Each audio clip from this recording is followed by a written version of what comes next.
Hi, everyone, and welcome to Average Glow. I'm Holly Rose, and today is going to be kind of a doozy. This is a big topic that honestly, I've been feeling a little hesitant to record.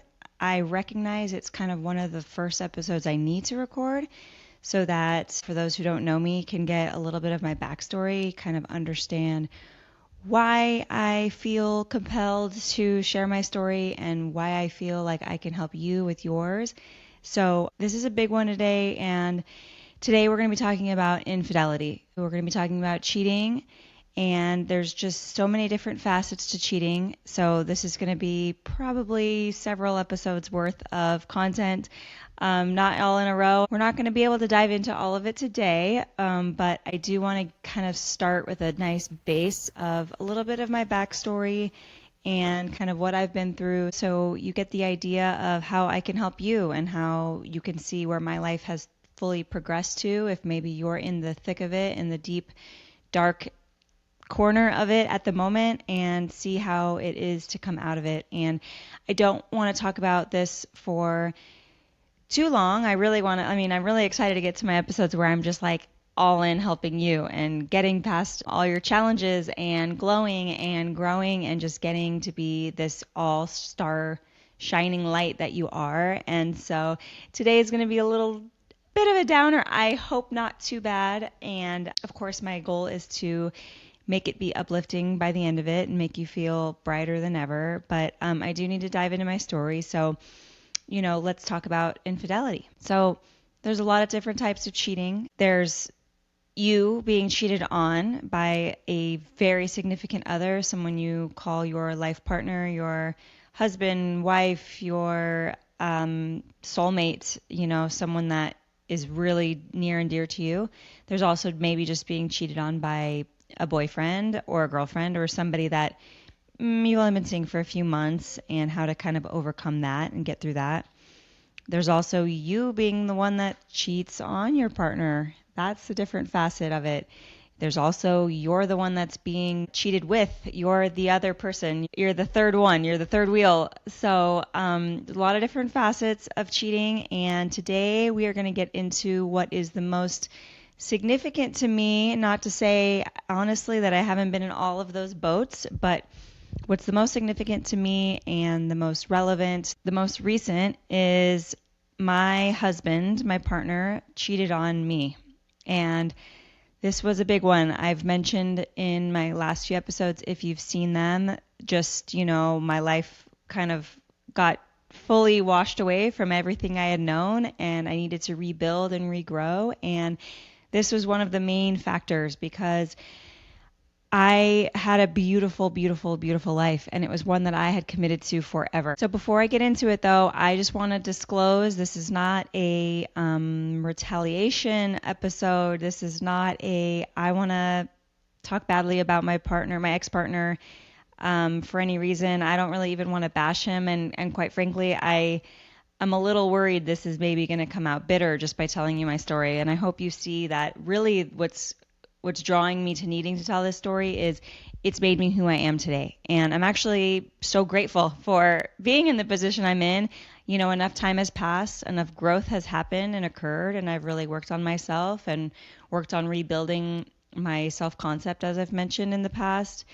And I am happier than ever, quite frankly. I have to say I'm happy he cheated on me, but I guess I'm happy that it's led me to where I am because I am now a single, confident woman in my mid-30s. I'm a single mom, and I love it. I am closer than ever with my daughter. And, it's a learning experience. I've grown so much from it. I've become a better woman because of it. And I guess my point that I'm going to try to circle back around to by the end of this episode is hardships like this don't happen to break us down forever. They're to help us rebuild and restart and regrow. I'm so grateful for that opportunity. I'm really am the happiest I've ever been. So anyway, so let's get into it. So I was married. I was married for about a year and a half. We'd been together for almost 4 years at that time. I got engaged and a few months later got a dog. And then a few months after that found out I was pregnant. and we had already set our wedding date and found out I was pregnant, and we were due exactly 2 months before the wedding date, which is, I'm kind of smirking because in my head it was like, okay, as soon as she's out, race to losing weight to fit into that wedding dress. But I say all this to say, like, we didn't get married because we got pregnant. We were already engaged and happily on our way to that. And it just kind of worked out in our favor that we got to have our daughter there as our little flower girl. That was so sweet. My mom got to walk her down the aisle holding flowers. So anyway, it was beautiful. I had this wonderful, wonderful life. We had a beautiful house that we built from the ground up. Our dog, like I said, our daughter, she was 1.5 at the time that the scandal happened. But essentially what had happened, without diving too deep into it, is my husband was acting a little off. I wasn't quite sure what I had done. He was acting so different. And it led me to the point after about 6 weeks to check our phone logs and phone bill because I had never done that before. One thing you should know about me, I am not super into astrology. I know enough about my own. I do not know anyone else's or who I pair with or any of that. But I am a Leo, and I do know about Leos. We are loyal to a fault. We are confident, but we are loyal. Those are the two kind of key factors of a Leo, and I do feel them to be true for myself. I am so beyond loyal, and quite frankly, I think maybe that can be boring. My partner has no issues. My phone is dry. I do not talk to anybody else if I'm with you and I've committed to you. So that is something you need to know about me. So on top of being loyal, I'm also very trusting. I don't want to think the worst of my partner. Obviously, if I'm with you, I trust you. I want you to be the best version of yourself, and I'm going to hold you to that. And, like I said, I trusted him until I couldn't. And he was acting so odd. I checked our phone logs and found that he'd been making some phone calls every single night after I fell asleep to the same number. And they would talk for hours at a time. And so I confronted him. And after a few minutes of denying it, he kind of opened up and was like, okay, yes. And so, again, this is not, I don't want to bash him in a bad way, but I will say many people who do know him personally would call him a narcissist. A textbook narcissist is how they would describe him to me. And so with that being said, as a narcissist would, he kind of flipped the script of it was my fault he cheated. We didn't have enough in common, and I knew that, right? And were we ever really in love? And what else did he say?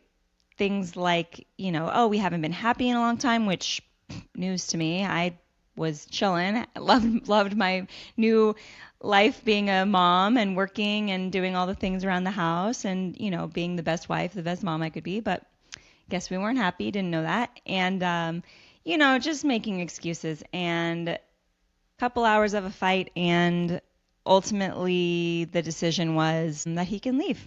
And I wasn't going to hold him hostage. And, if he didn't want to fight for us and fight for our family, then don't. I'm not going to fight. I told him, I was like, I'm not going to fight for us if you're not going to fight for us. And so ultimately the decision was made that he was going to be done with our relationship. And so there's a lot of good and bads in every situation. And, cheating isn't easy. I will say, as devastating and heartbreaking as it was, I feel like I lucked out because I got the rip the Band-Aid off method of, you find out this happens and within a few hours it's over. There's no lingering about it.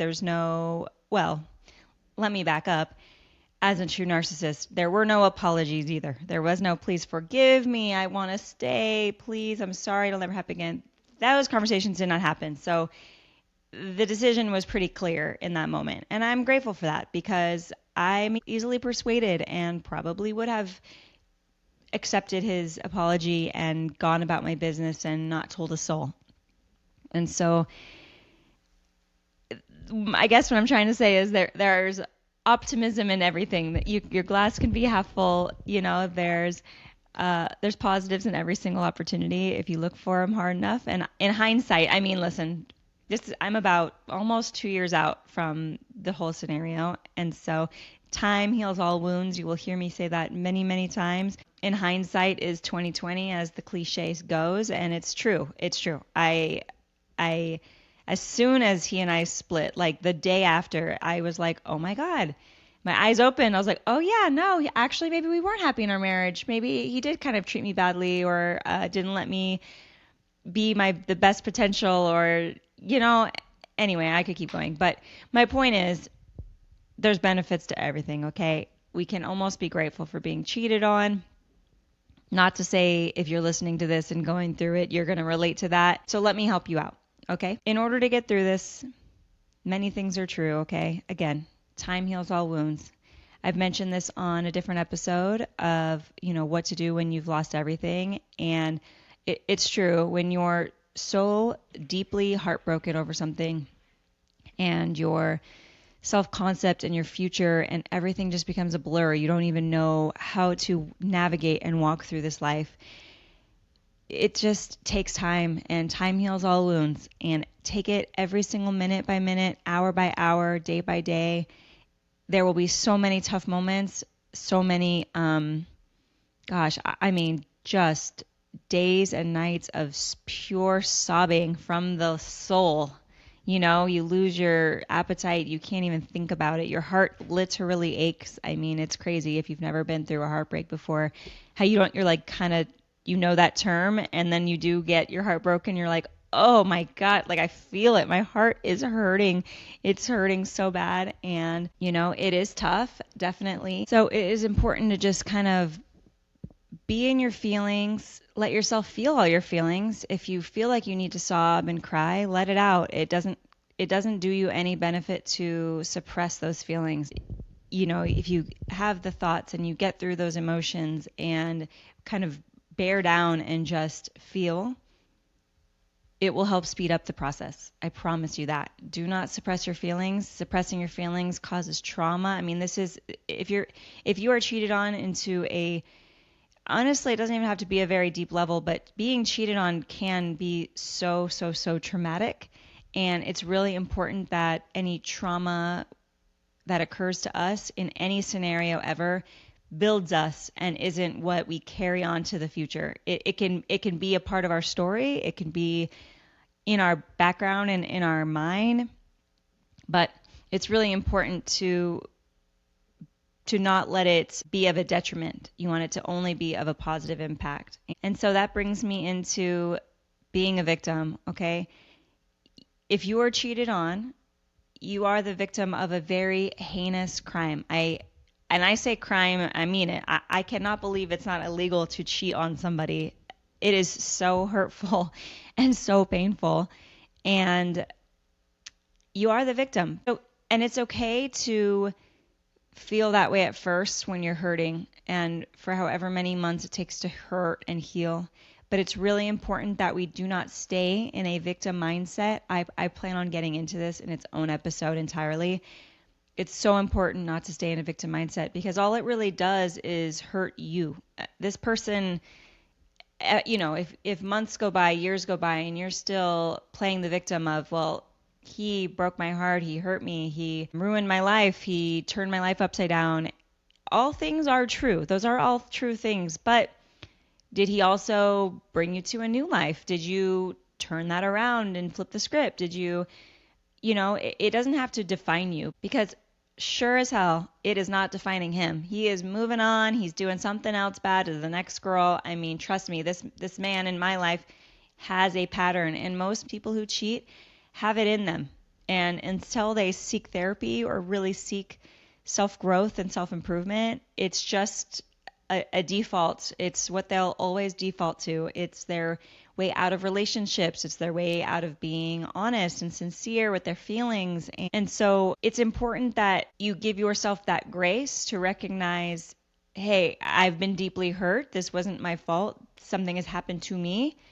And it's okay to give yourself that grace to be like, it's okay that we're hurting. We are allowed to hurt. This hurts, But once enough time has passed, when you start to kind of get your feet on the ground, it's important to not relish in that fact that you're a victim, because it'll only drag you down in the long run. And actually, I want to take it a little bit of a step back. So the way to heal through this And what I'm about to say is if the trauma and this cheating has just happened to you, is you have to have a really realistic conversation with yourself. Is this something you can forgive and move on? Is your partner feeling remorseful? Are they regretting their decision that they made? Was it just, a blip in the story, or is this kind of something they will do chronically and continue to do to you? And you have to ask yourself that question and be honest with yourself, okay? I know if you're so in love with somebody, it hurts. It hurts to see them leave. It hurts to see them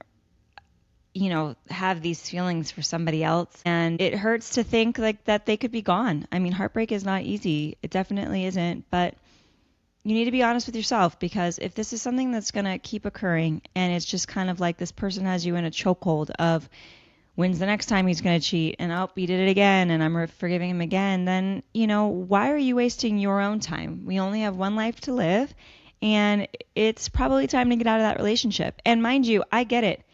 Maybe you have a family. Maybe you have 3, 4, 5 kids to support. I'm grateful. I only have the one, but a large family is certainly a reason to stay with a partner, and I get it. It's easier, it's safer, it's more secure for the family. But if this is somebody who is willing to hurt your family, hurt your children if they were to find out the truth, it just doesn't make sense to me to want to keep that around, keep that energy around, and keep lying to them about it. You have to kind of ask yourself if this can really get better, or are we hurting our children by staying together and having these secrets? Because the other thing is if you decide you maybe want to stay with them and they aren't working on themselves, you've maybe decided you can't rely on your friends or family to talk to them about it, which I think it's smart. You don't want to bash your partner to your mom, let's say. My mom is my best friend. She's become my best friend in recent years, especially actually because of this and getting pregnant and getting married and all of those things. She's my go-to, but if something really bad were to happen between me and my partner when he and I were together and we were going to stay together, it would have been in my best interest to not disclose that to her, because she's going to protect me. She's going to love me and not like him, and maybe have a different eye for him, or even question my judgment if, oh, no, we're good now. You kind of lie to your parents or whoever you're talking to. Oh, no, we're good. Yeah, I know. I called you last week and bawled my eyes out for 3 hours and told you all the things that he did that are horrible. But no, we forgive each other. I mean, trust me, I've been there, and I've done that with my mom. And I have learned as an adult now, maybe keep a few things to myself. But, what some cheaters do, what narcissists do, is they want to isolate you from your family and from your friends. And so if they do something really hurtful to you and harmful to you, and then kind of ask you or put you in a corner to be like, do not talk about this to your family, that might be a warning sign to you. And that's something else that you need to consider. But I will say, if you have faith, if you are godly, if you are a believer of a higher power, something that will help you get through is to believe that everything happens for a reason. Okay? There is free will out there.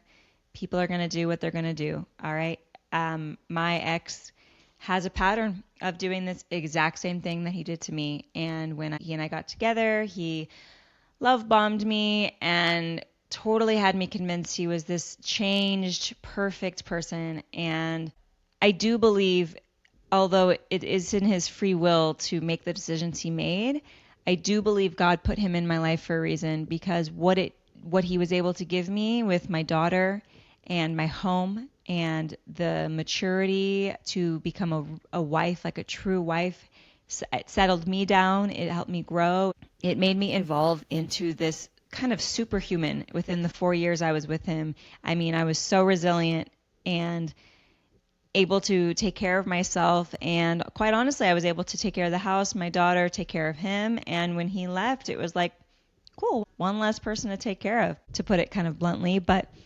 I do think that things happen for a reason. And again, my ex's decisions were completely out of my control, but I'm in God's hands. And that does give me the faith that everything is going to be okay. I've mentioned when everything slipped away from me, it became very clear that something bigger was there for me and my story was being rewritten.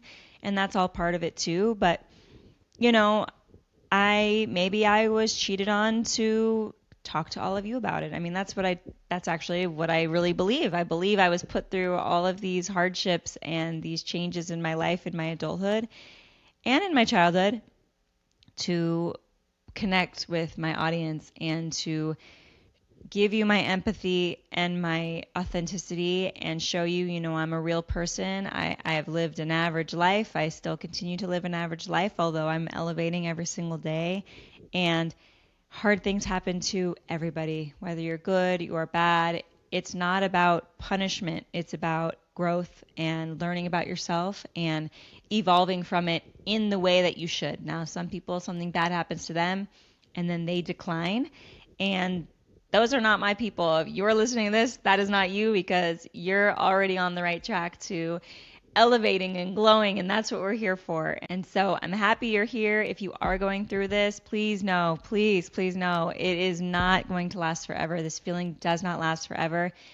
It is the now, and maybe you're listening to this and you've been through it and you're in the 2 years or 1 year past, and you can relate to the feeling of like, yeah, I've got my feet back on the ground. I'm steady, and now I'm ready to build and to grow. That's also my audience. That's what I want to hear and talk to. I want to help you out of it, but I want to like really see you grow with me and elevate. And it's how I can have this entire conversation with a smile on my face, because it's so meaningful to me that hardships can just turn us into the most beautiful, beautiful diamonds and goddesses, and can just truly turn us into the best version of ourselves. So that brings us into my weekly segment, Average Glow Tip of the Week. And these are tips that I'm giving that are free or very budget friendly, low cost. So today's tip of the week is to journal. And more specifically, I love a bullet journal. If you don't know what that is, it is a notebook similar to line pages. However, it has bullet points. It has little dots all the way across. There's no lines, but if you were to get a ruler, you could make lines if you wanted. So the point of a bullet journal is it really feeds into your creativity. And I discovered this method actually in the pandemic. I, of course, like everyone else, I don't even need to get into it, was depressed. Wow, imagine that.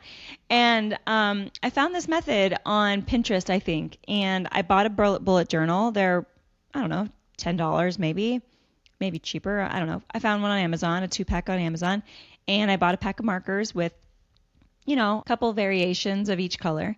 And so you may be spending $20 max, I would say. You can even go the cheap route and probably buy some stuff like this at Dollar Tree or any cent store, whatever is in your area. So what I use my bullet journal for is a tracking method. I love to draw and be creative. And I will say this, you do not need to be creative to start a bullet journal, but it will make you more creative. And that's what I've loved about it, because as women, being creative and artsy, although maybe isn't like I can go draw a picture or a portrait easily, being this kind of creative artsy side, it brings out this like feminine goddess energy out of you and helps you just feel at peace. And what's really exciting about a bullet journal, so you can go on Pinterest, look up bullet journal ideas, and people have been posting layouts and layouts and layouts, and you can copy their ideas, fully copy them. You don't have to actually be creative. You can just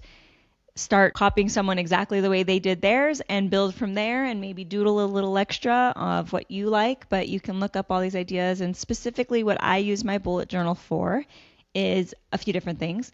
First one is I do a habit tracker. Every month I do a habit tracker. I draw 10 different habits that I want to track throughout the month. I like to track by weight. Did I cook dinner? Did I drink soda? Did I drink enough water? Did I sleep well? Did I work out? That one's my big one that I love to track. Did I get enough steps? What else? Did I floss? I mean, you can also look up ideas for that on Pinterest or ChatGPT. But I do a habit tracker. I draw the same one now the same way every single month. I just change the colors. But there's so many ideas for how to do it on Pinterest. And it just helps you kind of build a routine. And building a routine in your life, this is the point of these Average Glow Tip of the Weeks, I will say. Implementing small disciplines into each day, one little nugget at a time, because over time they will build and build and build until you're this huge, successful, hardworking woman and have become a fully different version of yourself, an elevated version of yourself, like a different version of yourself in the best way. And it all starts with, like I said, I like to track, did I cook? And then, after a month, I can kind of see a pretty clear visual. Oof, I only cooked once or twice a week. And that's not good on my calorie count. That's not good for my weight. That's not good for my health. That's not good on my bank account. It would be better if I cooked at home. I think we all know that and understand that. That doesn't mean we do that. So then the next month, I'm now going to aim for 2 to 3 a week. 4 a week, 5 a week, and hopefully, that little graph changes and you can see a clear visual of this habit. And now as you're like striving for something, it's kind of like a competition with yourself. You're striving to get this better number, and then all of a sudden you look like 6 months later and you're like, oh my God, I cook for myself every night and I've learned all these really fun recipes and I enjoy cooking and I'm a great chef. And like now you're this elevated person. It's insane how little habits like that can help. And the first month, give yourself grace. Just track it. Did you do it or did you not? No pressure to make it better because you want to see kind of a baseline of where you're at. And so habit tracking is very exciting to me. I've gotten a few of my friends onto it, so I highly recommend. Another one that I like to track is called a mood tracker. Now, the mood tracker is fun on the Pinterest ideas because depending on the month, you can make it super cute. So like for February, for instance, that's an easy month to pick because, you draw 28 little candy hearts all in a different alignment, different colors. You write cute little things on it. So the mood tracking part of it is you color it in the way you're feeling. So you make a little key on the side. Red means happy, blue means sad, yellow means anxious, green means feeling really tired, pink means got very angry. The myriad of feelings, whatever you feel like you feel. And so as the day passes, the next day you go into your bullet journal, and as part of your practice, you get into this every single day. You mark, okay, what was the majority of my feelings yesterday? So was I happy? Was I sad? So now maybe you're happy and tired. Okay, well, I'm going to draw a little bit of red and I'm going to draw a little bit of whatever color I said for being tired. Green? Anyway, so, you can draw it and you can draw a cute little pattern. It's just fun. It's just a little something. It doesn't have to be perfect, doesn't have to be super cute, but, you have this outline and it helps you kind of track and have a visual of it. And then again, you go month by month by month, and in hindsight, you can truly look back to flip the pages and see, oh, wow, I was really depressed in February. Well, that's because this one thing happened to me, and here I am in May, and oh my gosh, my whole chart's almost entirely happy, and I got rid of that one habit that was making me tired. I'm drinking enough water, I can see, or I am sleeping well throughout the night in my habit tracker, and oh yeah, it's changing my mood. That's amazing.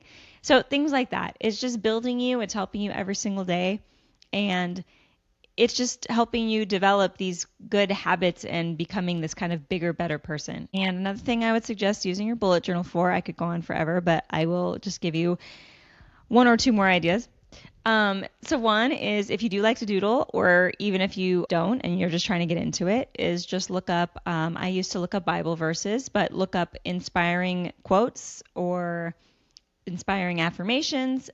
Pinterest will come up with like a cute little digital format of that, or on Canva, things that are already made, and you just copy it, draw it, copy it, make it different colors, make it the same colors, and it's just feeding your creativity. And like I said, you'll feel this spark inside of you that it's like, oh, I feel relaxed, because it is mindless. And so, you can sit there and then all of a sudden you've been drawing for an hour and you're like, oh, I haven't thought about that thing that's been really upsetting me. And it's just an hour of clearing your head. And like I said, you open your journal every day. You make it a practice to just fill it out for 30 seconds every day. And if there's more time permitting, then you can draw a little bit longer. That's been really helpful for me. It helps kind of give me that clarity and that mental break, I guess, from the hard stuff. And last thing I would suggest is basically using this journal like a diary. So again, the pages are not lined, but some days you just want to kind of word vomit onto a piece of paper like it is a diary, and that's great. I've done it a few times where I'm like, I can't even make this cute. I just have to write this down because I just need it. I just need to let go of it. And what writing things down does, 2 different things. Thoughts can be running in your mind over and over and over and over, and until you really write them down, do you free them from your mind. So you just release them into the universe. They're no longer your problems, your fears, your anxiety. It's out there, and it actually really helps make you feel so much better. But on the other end of that, as I keep mentioning, is you can go back and revisit these pages. And maybe after a few months have passed, you reread an excerpt and you can say to yourself, like, wow, I am not in that place anymore. I'm so grateful. I was hurting so, so badly that day. And I just remember the pain.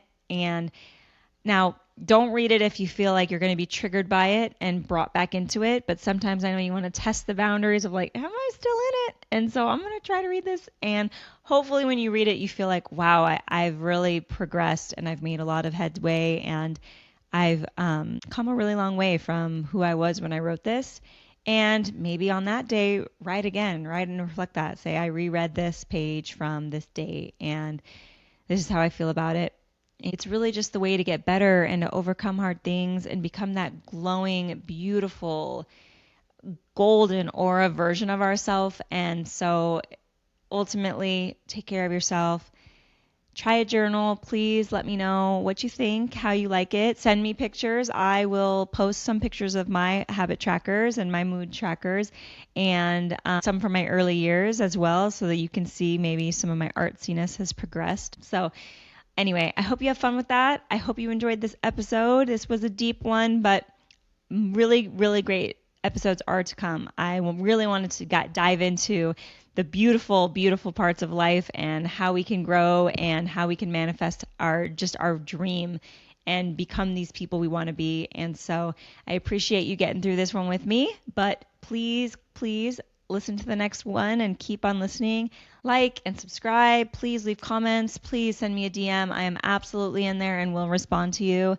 It means a lot to me that you're listening and that you care. And I really hope this podcast helps you. And I hope I can be inspiring and really just be of help to you. And so that is it. Thank you so much. I will see you next time.